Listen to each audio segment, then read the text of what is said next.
Hello, my friend Atzmon. Good evening. Good evening, good evening. Long time no see. Lovely to see you. It's been a while, indeed. How are you these days? Absolutely. Well, shall I tell you I'm under the weather? I think it's a funny thing, that here nowadays in Israel, everyone usually when you on regular days when you ask someone how are you, he says fine or okay or not too bad, and it has become quite a question now when you ask someone how are you. I'm like everyone else. I'm under the weather. I'm worried. I'm scared. I'm unhappy. The variety of answers to this very naive and simple question, the variety has grown tremendously in the last weeks since the 7th of October. It's a whole new thing now to answer this simple question, how are you? So if you ask me, how am I? It's difficult to say. It goes the wind blows fast and slow at the same time. I would like to discuss with you tonight about the big questions of what is the meaning of life and the sub question of what is the force of keep on rolling, keep on going, keep on facing forward to make Well, your it's ambitions. it's a very large scape question. What is the meaning of life? And I think we have to start with smaller questions of Yeah, suggest we you know, break it into a little sub question. yes, because what is the meaning of life? One can talk or keep silent for many hours on what is the meaning of life. I think that since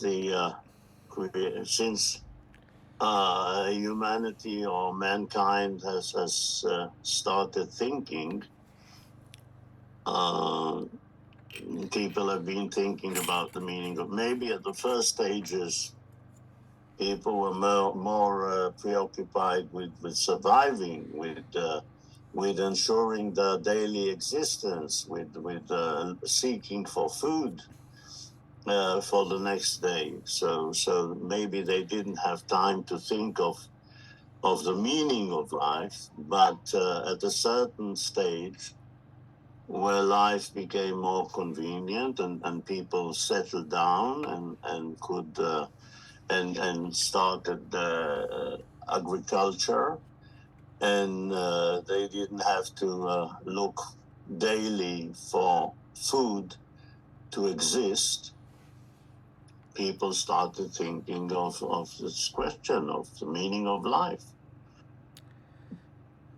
So, Because we are enough settled and privileged enough to discuss those questions, I want to hear from your perspective and experience what is the meaning for you in life. well, as you know, we come into this world reluctantly. No one asked us for our permission to be born. We are thrown into this world reluctantly, uh, maybe unhappy to be taken out of the warm swimming in our mother's womb, and we are suddenly thrown into this terrible, maybe hard world. Yeah, And from that moment on, we exist. At the beginning, we are incapable of looking after ourselves. We are helpless. We depend totally on caring and nursing and nourishing of our parents or whoever takes care of us until it takes time until we ourselves we can take care of ourselves, and it's quite a long time. Yeah, but you're telling So, me about the theory of things, and I want to get to a bit more personal point of view. Here we are now today, 29th of November 2023, sitting and talking. What is the force that keep you rolling? well, as you know, or you don't know, on the 29th of November 1917, there was a very famous declaration, the Balfour Declaration. I just remembered it. And the Balfour Declaration said that His Majesty's government regards with favor the establishment of a homeland for the Jewish people in Palestine. Now, this started a lot of things that have to do with what is happening today. So, first of all, the meaning of life is that one is always associated to his personal history, his family's history, and his people's and nation's history. You cannot disassociate yourself when you come to talk about the meaning of life from the environment you are born into, the religion that your parents have, the place where you are born, and the way your environment, society, parents, neighbors, friends regard life. You are not born into a vacuum. It's not like you are totally responsible of shaping your life. Your life, as I started it at the beginning, to say that the same that we are dependent in our first years, in our early years, on the care of whoever takes care of us, because we cannot stand on our feet alone. At the same level, our minds, our thoughts, our behavior is shaped by these same people. So the determination of life and the meaning of life at the beginning of our upbringing is very much dependent on the environment in which we are growing up. And the question is whether at a certain stage of our lives we continue the framework, the line in which we grow up or grew up, or how, why, and if we can disassociate ourselves from this way and kind of life we were brought up in and create something new or something unique or something special or something different from the line of production or from the line of how we were brought up in our early years? This is a very interesting question. And if we do, and if it happens, why does it happen? And what is the basis and what are the possibilities that we would create something of our own? How does a person who has been totally dependent on his close environment, parents, etc., both physically and mentally, How does such a person become an independent unit, an independent phenomena, and how do we manage to shape our own selves, maybe in a different or a totally different way from what we were before or how we were brought up? What does it take to happen? This is an interesting thing. How does it happen? Wait a moment. You consider, in other words, that the society we grew up with is chose for us a destiny, or we chose it for ourselves? This is what I'm pointing out at. Look, if you take somebody who is totally dependent on someone else Yeah, like a for baby. food, for Everything. clothes, Yeah, everything, at a certain where, point.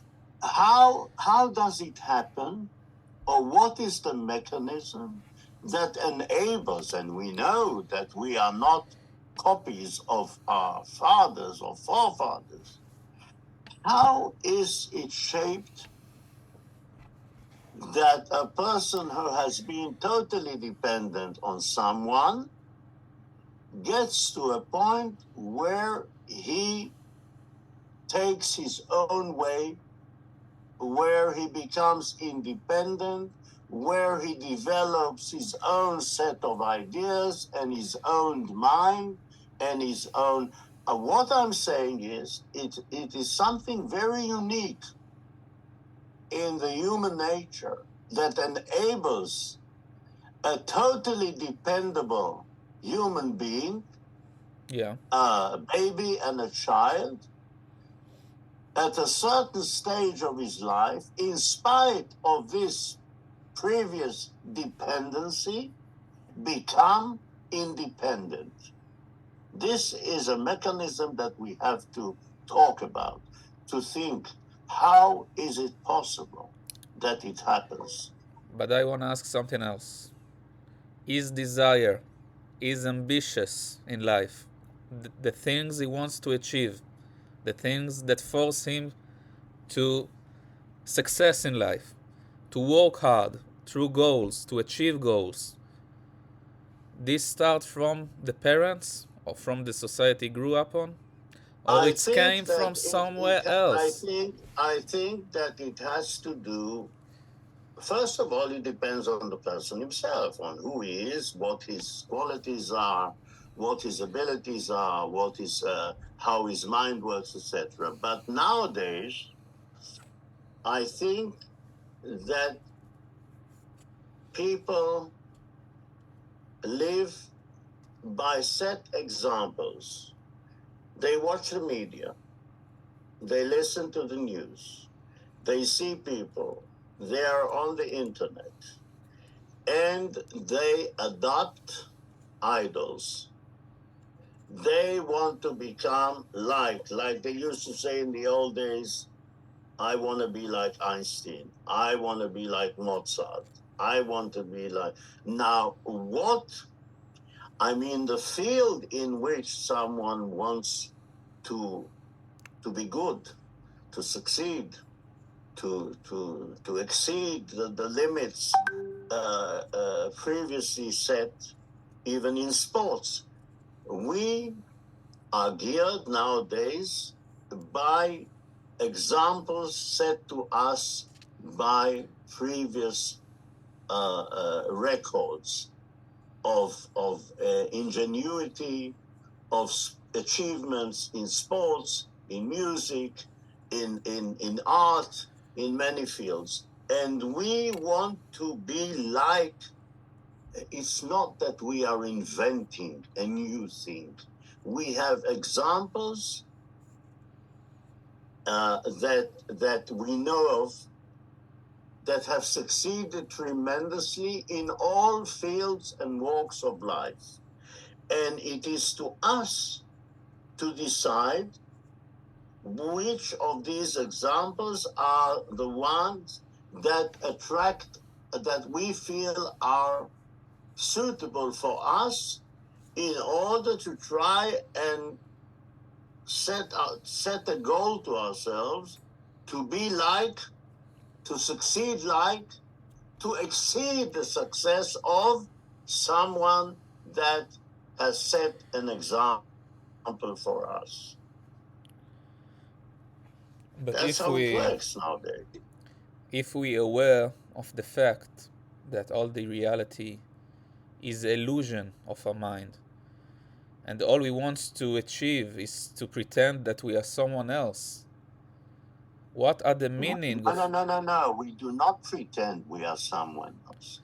We do not look at the person and want to be like this person. We are ourselves. But a certain person has set an example, the deeds, what he did, what he achieved, what he invented. This is what we are looking at. Not that we want to be like someone in the way of we want to look like him or to act like him or to do. We want to achieve the achievements that he has achieved or she has achieved. You understand what I mean? Yes. But the question is, what happens after you achieve and set your It is goals very down? hard because Because then, listen, we are not talking about inventing the wheel. Listen, I once wrote a poem and I said that some thousands years back, the life expectancy was 38, 39, 40 years yeah, maximum. And in these 40 years that a human person lived, from the day he was born until the day he died, nothing new happened in the world. No new invention. The seasons of the year, the rain, the sun, the hail, the snow, uh, natural phenomena, an earthquake maybe happened. Maybe he went once with his parents to the beach. Maybe a war occurred during his lifetime. But no new invention. He was born, he left when he died, he left the world like the world was on the day he was born. Nothing new happened. In our era, the singularity, what they call singularity, is tremendous. Every day there are new things, new inventions, new phenomena, new things. So it's very hard nowadays in this respect that the records that our predecessors have set are very high to reach in all fields in order to be even better than our predecessors, than the examples that have, we really have to be something. It is not easy, not at all. I think this is quite difficult in that respect. And the question is whether we want to live a simple life, you know, grow up, high school, university, marrying or living together, having children, raising a family, having grandchildren, and dying and just living, just passing the years that we have in a certain routine which enables us to enjoy the little things of life, the inventions that other people invent for us, to eat well, to live well, to make some money, to leave something for our children, to enjoy the happiness of having children, of raising children, of having grandchildren, etc. Like, and not leaving any mark, any sign when we leave the world. I think that what keeps the world rolling and causing new inventions and new heights and new achievements and higher achievements is the fact that some of us think or feel, and this is the meaning of life for them, that they want to leave a mark in this world, that they want to be remembered after they are gone. And this desire to be remembered for many years after they pass, this keeps the world rolling in way of making the world a better place sometimes or a worse place. But all these new achievements are achieved by a certain percentage or species of human kind who believe that in order to live a life with meaning, their goal is to leave something behind that will be adored and inspiring and remembered for many years after they are gone. And this is the meaning of life for them. Because otherwise, their life, besides living it, has no meaning. It has meaning for their close environment, for their family, for their friends, etc., etc. But it has no overall meaning of inspiration, of influence on the way people live from that moment on. And if they manage to leave something which is of significance for humanity, that will be remembered for many years after they are dead, this for them is achieving the meaning of life. Okay? I like your answer. And in the next conversation, I would like to discuss with you about the question of joy and what is joy and what brings joy to life. Well, if you promise me to laugh from time to time because you've been so serious, that I hope that I can talk about joy and make you happy. All right. Okay. I appreciate your time and see you soon. Thank you. Thank you. It was lovely talking to you. I'm looking forward for our next meeting. See you soon. Thank you.